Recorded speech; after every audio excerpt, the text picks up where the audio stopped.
वहीं दिल्ली कांग्रेस के प्रदेश अध्यक्ष अरविंदर सिंह लवली के इस्तीफे के बाद से ही दिल्ली की राजनीति में कांग्रेस के लिए हालत गंभीर हो गई है। जहां कांग्रेस में बिखराव नजर आ रहा है, वहीं दूसरी तरफ विपक्ष काफी मजबूत नजर आ रहा है। अब पार्टी के अंदर मनमुटाव की बातें सामने आ रही है। इसी सिलसिले में हमारी संवाददाता सौम्या मिश्रा ने दिल्ली प्रदेश कांग्रेस कमेटी के पूर्व अध्यक्ष अनिल चौधरी से खास बातचीत की।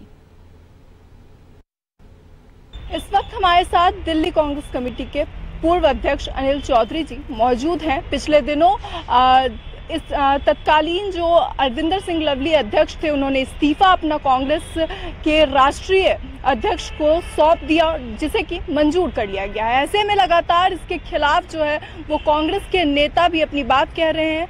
अनिल चौधरी जी ने भी ट्वीट करते हुए आज सुबह कहा कि ये उन्हें निष्कासित किया जाना चाहिए कांग्रेस पार्टी से। सर, ये बात क्यों कही आपने कि उन्हें निष्कासित करना चाहिए पार्टी से? देखिए, मुझे ये लगता है कल जब अरविंदर सिंह लवली जी ने इस्तीफा दिया तो कल भी एक बात मैंने कही थी कि और वो बात ये थी कि लवली के इस्तीफे देने की टाइमिंग पे एक बड़ा सवाल है। और उसके उपरांत लवली जी ने प्रेस वार्ता की, कई आरोप भी उन्होंने मीडिया के सामने लगाए, उनके साथ में बैठे एक दो नेताओं ने भी कुछ बातें की। और जब मैं सवाल खड़ा करता हूँ तो बहुत सारे साथियों के, नेताओं के, कार्यकर्ताओं के मुझे फ़ोन भी आए और उनका सवाल यही था कि आखिर क्यों जिस समय कांग्रेस पार्टी ने अपने उम्मीदवार दिल्ली को दे दिए हों और उनके नॉमिनेशन फॉर्म भरने की प्रक्रिया आरंभ हो गई हो, वहाँ पे एक दिल्ली यूनिट का अध्यक्ष ये इस्तीफा पेशकश करे और आरोप सीनियर नेतृत्व के ऊपर लगाए, तो ये उचित नहीं है। जब मैं लवली जी के इतिहास पे जाता हूँ तो लवली जी वो व्यक्ति हैं जो 98 से निरंतर 2013 तक एमएलए रहे और मंत्री रहे। कांग्रेस पार्टी ने उनको सब कुछ दिया, बावजूद उसके 2017 में लवली जी उस समय पार्टी को छोड़ गए जब दिल्ली के अंदर दिल्ली नगर निगम चुनाव चल रहे थे। और लवली के उस प्रयास ने कांग्रेस के बहुत सारे कार्यकर्ताओं को जो चुनाव लड़ रहे थे उनको हरवाने का काम किया, क्योंकि उस समय वोटिंग से एक दिन पहले लवली कांग्रेस को धोखा दे करके बीजेपी में चले गए। फिर भी कांग्रेस पार्टी ने उनको माफ करते हुए 2019 में ना केवल पार्टी में लिया, बल्कि पार्टी का एक कायदा है, नियम है कि जो व्यक्ति पार्टी छोड़ के जाता है और वापस आता है तो उसको 6 साल तक कोई पद या चुनाव लड़ने का मौका नहीं देते। लेकिन लवली के लिए पार्टी ने वो नियम भी तोड़ा और पार्टी ने उनको जो है सांसद का चुनाव लड़ाया।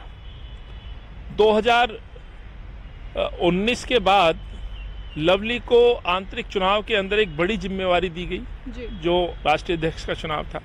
2023 के अंदर फिर लवली जी को दिल्ली कांग्रेस का अध्यक्ष बनाया गया। ये बात मैं इसलिए कह रहा हूं कि लवली जी ने जो अब तक कदम उठाए कांग्रेस को कमजोर करने के लिए उठाए, और कांग्रेस फिर भी माफ करती रही। कांग्रेस पार्टी उनको बार बार मौके देती रही। लेकिन अरविंद क्या कर रहे हैं? अरविंद सिंह लवली पार्टी को कमजोर कर रहे हैं, और इस हद तक कमजोर कर रहे हैं कि जब कांग्रेस नेतृत्व आदरणीय मल्लिकार्जुन खड़गे जी, आदरणीय राहुल गांधी जी, प्रियंका जी और तमाम कांग्रेस का एक एक कार्यकर्ता मोदी को हटाने के लिए, इस मुल्क के संविधान को बचाने के लिए, इस देश के लोकतंत्र को बचाने के लिए भारत जोड़ो यात्रा के माध्यम से जो फीडबैक सुझाव आया राहुल जी के पास, युवाओं को लेकर के, महिलाओं को लेकर के, श्रमिकों को लेकर के, या जिसकी जितनी आबादी इस मुल्क में उनको न्याय दिलाने के लिए जो राहुल जी हक की लड़ाई लड़ रहे हैं, उस हक की लड़ाई, उस आंदोलन को कमजोर करने का काम अरविंदर सिंह लवली इस्तीफे से कर रहे हैं। तो मैंने यही कहा है कि आप इस्तीफा देकर के पहले गए, बीजेपी ज्वाइन की, अब आप कह रहे हैं मैं पार्टी में बना रहूंगा लेकिन पार्टी को कमजोर करूंगा। ये सीधे तौर पे अनुशासनहीनता है। और एक प्रकरण अभी सूरत में हुआ, वहां कांग्रेस पार्टी के एक ऑफिशियल उम्मीदवार ने अपना नाम साजिशन तरीके से अपना नॉमिनेशन रद्द कराया और भाजपा के उम्मीदवार को वॉकओवर देने का काम किया। जब जांच में पता चला तो पार्टी ने उसको निष्कासित कर दिया। अनुशासनहीनता कहिए, बीजेपी को फायदा पहुंचाने की बात कहिए, तो वो तमाम बातें अरविंदर सिंह लवली पे भी लागू होती हैं। आप अनुशासनहीनता कर रहे हैं, आप चुनाव से 1 महीने पहले इस्तीफा देकर के कार्यकर्ताओं का मॉरल डाउन और उनका हौसला तोड़ना चाहते हैं, पार्टी को बदनाम करना चाहते हैं। तो मैंने ये बात इसी संदर्भ में कही है कि अरविंदर सिंह लवली पे भी वही कानून लगना चाहिए और इनको निष्कासित किया जाना चाहिए। सर, लेकिन सवाल ये भी उठता है, जिस तरीके से अरविंदर सिंह लवली ने अपने इस्तीफे में कहा कि जो भी उम्मीदवार उतारे गए उस पर उनके साथ कोई चर्चा नहीं हुई कि उन्हें उतारना है या नहीं उतारना है।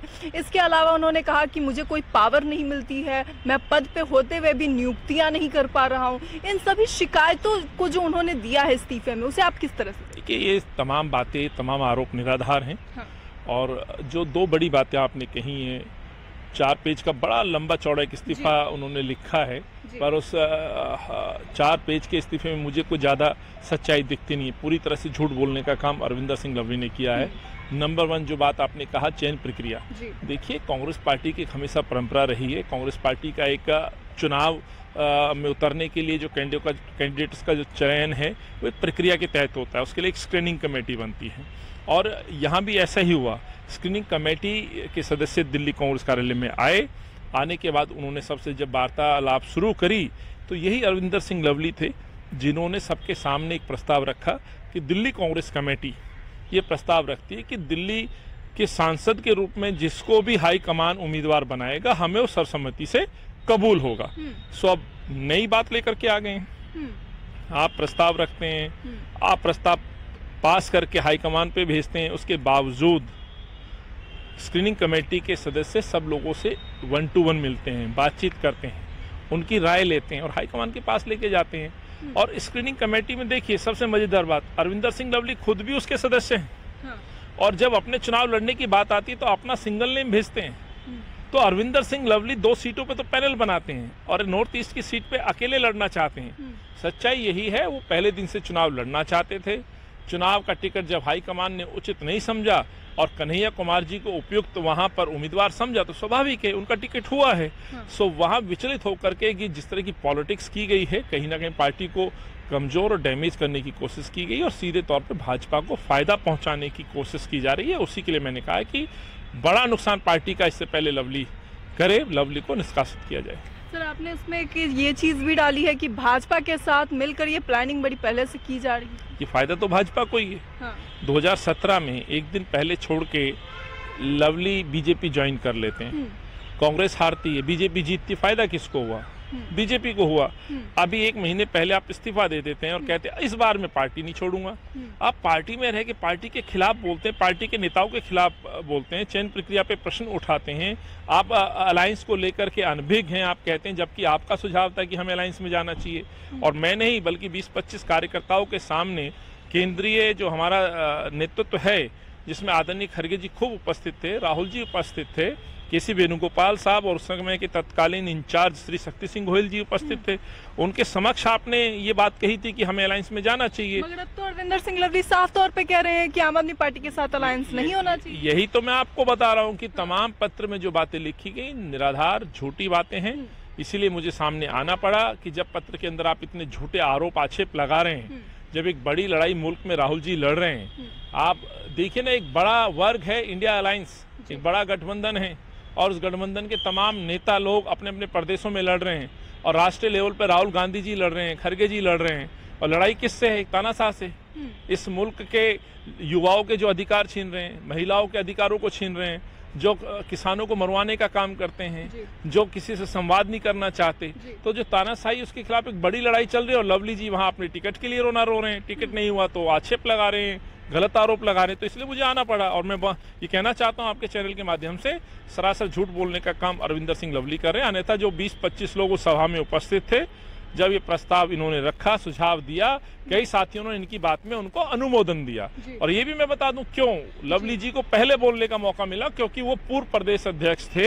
एक परंपरा है, वरिष्ठताओं में जो पूर्व अध्यक्ष होते हैं उनसे सुझाव लिए जाते हैं। उसी सभा में 1-2 लोगों ने विरोध के सुझाव दिए, 1-2 लोगों ने समर्थन के सुझाव दिए। तो लवली वो व्यक्ति है जिसने अलायंस में जाने का समर्थन किया। कन्हैया कुमार की सीट पे पहले ही सर वो हॉट सीट बनी हुई है, क्योंकि लगातार खुद कांग्रेस के कार्यकर्ता उनके खिलाफ प्रदर्शन कर रहे हैं और ऐसे में अरविंदर सिंह लवली ने इस्तीफा दे दिया है। कितना प्रभाव पड़ेगा चुनाव? देखिए, जब किसी की मंशा गलत हो, नीयत गलत हो और दबाव बनाने की पॉलिटिक्स इतने स्तर पे आ जाए कि वो इस्तीफा देकर के और प्रेशर बनाना चाहते हैं, तो मैं एक बात बड़े दावे के साथ कहना चाहता हूं, जिन लोगों को कल भेजने का काम किया गया वो लोग कौन थे? प्रश्न तो ये उठता है। मैं दिल्ली के अंदर 2020 से लेकर के 2023 तक लगभग मैंने 3.5 साल और 4 साल यहाँ अध्यक्ष के तौर पे काम किया। उन शहरों में एक व्यक्ति ऐसा नहीं था जिसको मैं कह सकता हूँ एक जिम्मेवार कांग्रेस का कार्यकर्ता था। कन्हैया कुमार के साथ तमाम लोग कांग्रेस के कार्यकर्ता, इंडिया अलायंस गठबंधन के कार्यकर्ता और नेता उनके साथ थे। और वहाँ जो नॉर्थ ईस्ट का जो माहौल है, जो मनोज तिवारी ने जो वहाँ उस क्षेत्र को इतना पीछे धकेल दिया 10 सालों में, वहाँ की लड़ाई वहाँ के खुद लोग लड़ रहे हैं और वहाँ इंडिया अलायंस के गठबंधन को जिताना चाहते हैं, हक मांगना चाहते हैं। और कन्हैया कुमार जी मैं दावे के साथ कहना चाहता हूँ भारी मतों से जीत करके आएंगे। लेकिन कांग्रेस नेतृत्व को अब एक बड़ा कदम उठाना चाहिए, अरविंदर लवली को उनकी अनुशासनहीनता पे कदम उठा करके निष्कासित करना चाहिए। तो ये थे हमारे साथ दिल्ली कांग्रेस कमेटी के पूर्व अध्यक्ष अनिल चौधरी जी। कैमरा जर्नलिस्ट राधे के साथ मैं सौम्या मिश्रा, A1 TV।